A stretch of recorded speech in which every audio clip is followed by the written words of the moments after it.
Move to the locker area using your thumbstick.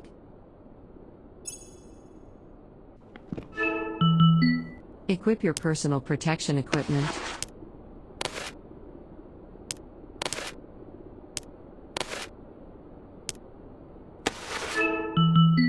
Move to the next room.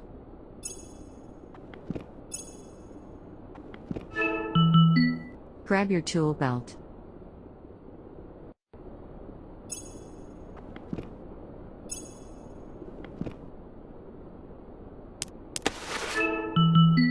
Grab your tool bag.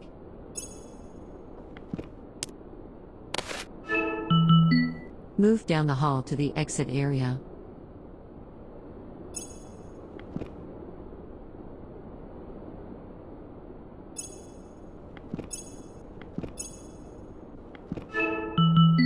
Before entering any substation, you must call the appropriate control center.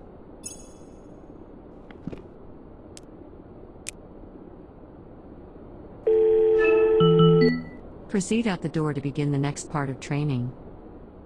You can skip this portion of the tutorial next time by going straight out the door.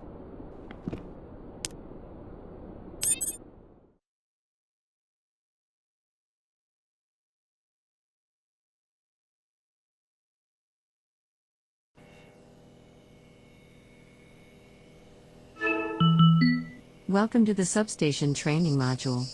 We'll be going inside a virtual site and teaching you the essentials to work in a real substation. Check that all grounding straps are secured.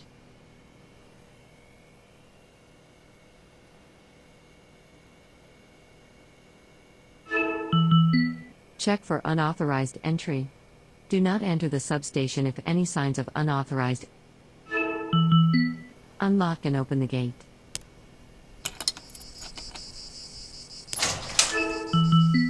Proceed into the substation. Ensure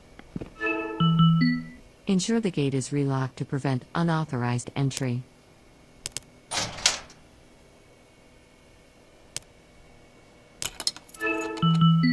Look around for any signs of animals inside the substation. Diagrams will appear throughout the experience. You can point at these diagrams with a laser pointer to zoom in.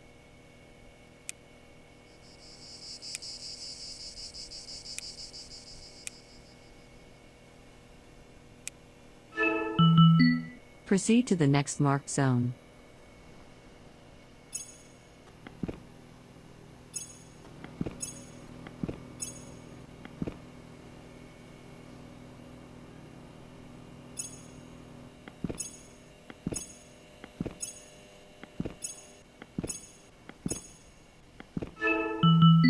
Overhead AC power lines transmit high voltage to help reduce energy over long distances.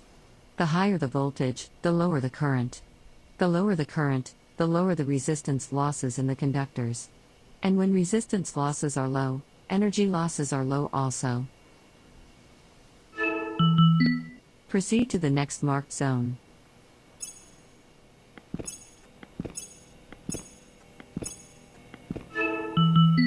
Transmission lines are connected at this interconnection. It also has measurement devices called PTs. We will visit this a little later in the tour. Power is distributed both ways on the bus so that if one breaker is out of service, the circuit can still stay energized. The bus control building contains equipment for metering, measurement of voltage and current, and communications via telephone. Incoming distribution line connects at this gang-operated air brake disconnect. The purpose of this switch is to isolate breakers or the bus from the incoming transmission line. High-voltage circuit breakers can be designed with a set of contacts immersed in a tank filled with insulating oil or SF6 gas. When activated, the contacts open or close, thereby allowing current to flow or stop flowing. The insulating oil or gas serves to quench the arc generated by the opening of the contacts. Multiple air disconnect switches allows isolation of equipment such as breakers and transformers. With both disconnects open, the breakers can be isolated for maintenance or replacement without de-energizing remaining circuits. Proceed to the next marked zone.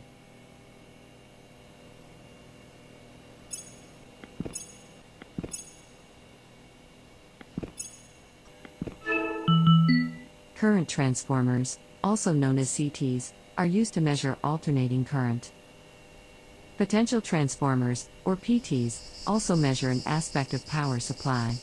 But while CTs measure current, PTs measure voltage. Both reduce the high voltage and current to an amount that can be recorded by instrumentation. The remote box allows the air disconnect to be operated remotely by a mechanical device.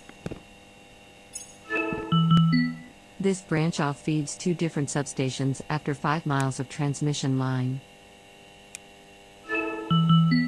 Proceed to the next marked zone.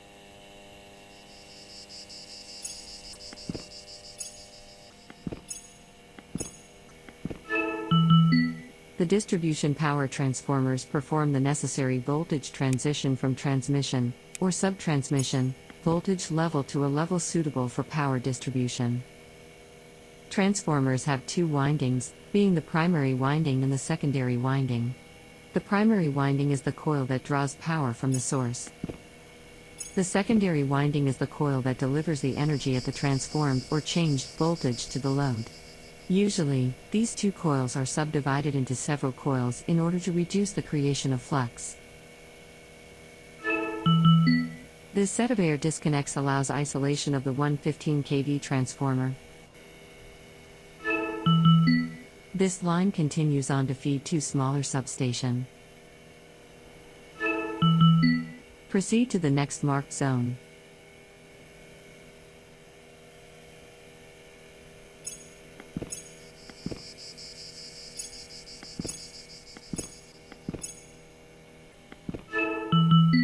Bus bars feed into control house and connect to feeder breakers. Proceed to the next marked zone.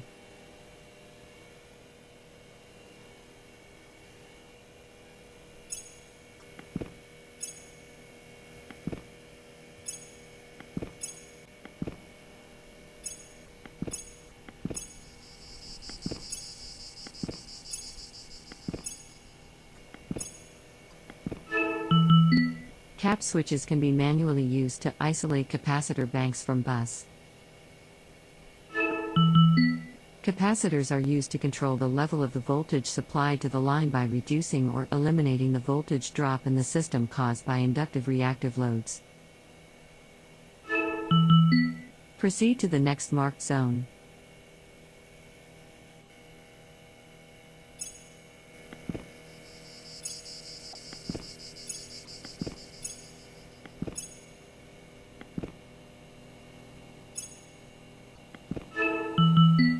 Grounding transformers are used to provide a ground path to either an ungrounded wire or a delta-connected system. Grounding transformers are typically used to 1. Provide a relatively low impedance path to ground, thereby maintaining the system neutral at or near ground potential. 2. Limit the magnitude of transient overvoltages when restriking ground faults occur. 3. Provide a source of ground fault current during line-to-ground faults. 4. Permit the connection of phase to neutral loads when desired. Proceed to the next marked zone.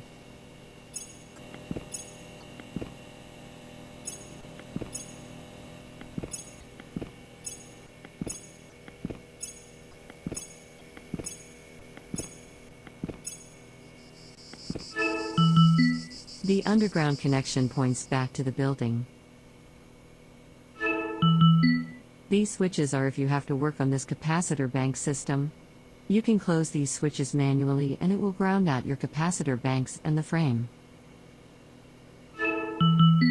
That concludes the VR substation experience. Feel free to continue looking around, or return back to the gate entrance to finish.